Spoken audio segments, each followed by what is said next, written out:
Welcome to the Thrift Shop. Today we're going to talk about the Beyerdynamic T5P.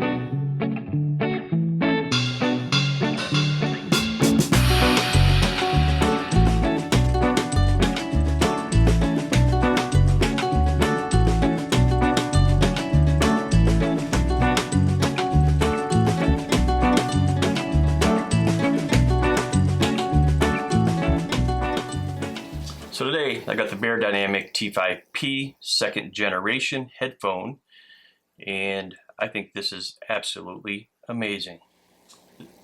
The T5P is 32 ohm, 107 dB efficient, 5 to 50,000 hertz.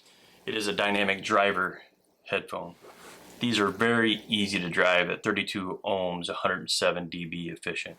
The T5Ps have a pretty standard Beyerdynamic reliable design. So from a fit, form, function standpoint, you know they're going to last. Beyerdynamic's a great company. They've been doing this for a very long time.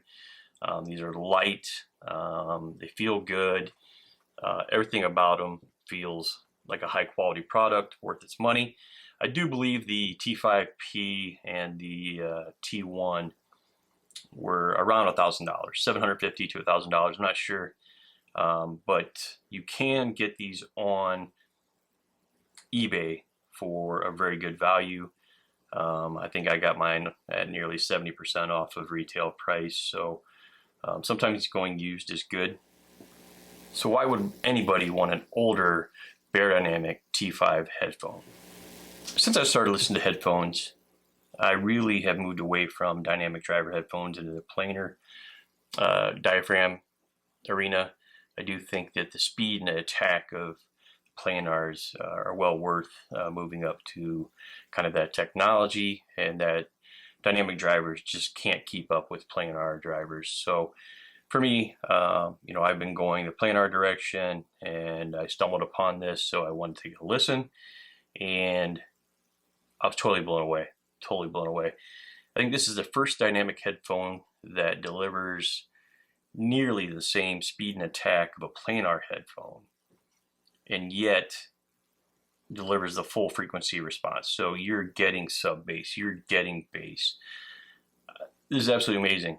For me, I listen to rock and metal, and I think this is one of the best headphones that I've ever heard.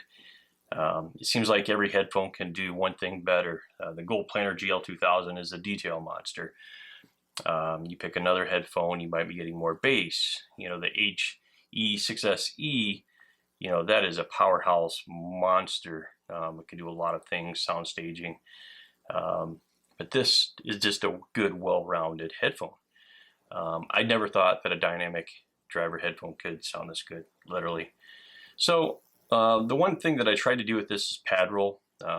Being used, the pads were not in the best shape, and I thought I would put some Dakoni pads on it to spruce it up a little bit. I also had a feeling like the driver itself was small, and I think that's more of a visual issue than an actual size issue. Because this part is so small, it gives the headphone a smaller look, which can actually be pleasing for those who are looking at someone wearing a headphone. But when I bought the replacements, I realized that the Dakoni pads for this headphone also fit the HE6SE and HE560 and 4XX. So the diameter of the actual pad is very similar to most headphones. It's just the shape of the ear cup here that gives it an appearance that it's small. I was getting pretty warm with these. The pads are wore out. They got some holes and scratches, so I tried to replace them. So how did the pad rolling go? Well, first I put on suede Dakoni pads, and I think it absorbed too much of the treble and just didn't deliver. It took everything away. But what I was amazed is that they started to sound like the Focaligia.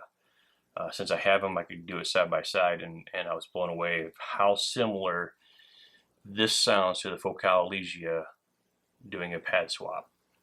I did try an Elite Dakoni pad, which is leather on the inside, velour on the where it touches your skin.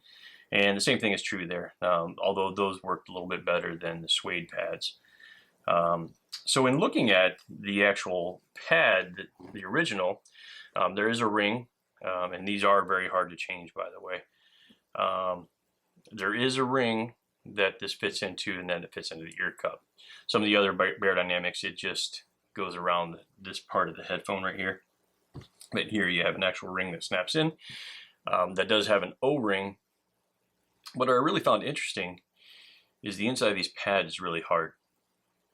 So my theory is that this hard surface here is actually increasing the bass and sub bass, and I would like to actually make a mod where I make a clip and try this on a variety of headphones, getting this shape on the inside of the pad. That way the pad is not absorbing all the bass, and you know, it gets to your ear. So unfortunately, I've had to keep using these pads with these headphones because until I figure out a way of making a hard surface like these have, these just don't sound good with other pads. It is worth noting that on the inside of this ring there is an O-ring that sits in there. So Beyerdynamic's gone to a pretty high level with how the pads attach and how it interacts with the sound waves to give you the frequency response that it delivers. So quite amazing. It's the only headphone I've seen with this kind of mounting technology. Probably the most advanced thing I've seen on any headphone from a pad standpoint. So should you still get this today? Second generation, you could probably go to the third generation. Absolutely. One of my favorite headphones. You know, if I had to live with one headphone for the rest of my life, it would probably be this one. All the headphones that I have unique characteristics that I do like, but these deliver everything that I want all in one headphone, and you can get a pretty good deal on eBay. So if you like, please like, subscribe.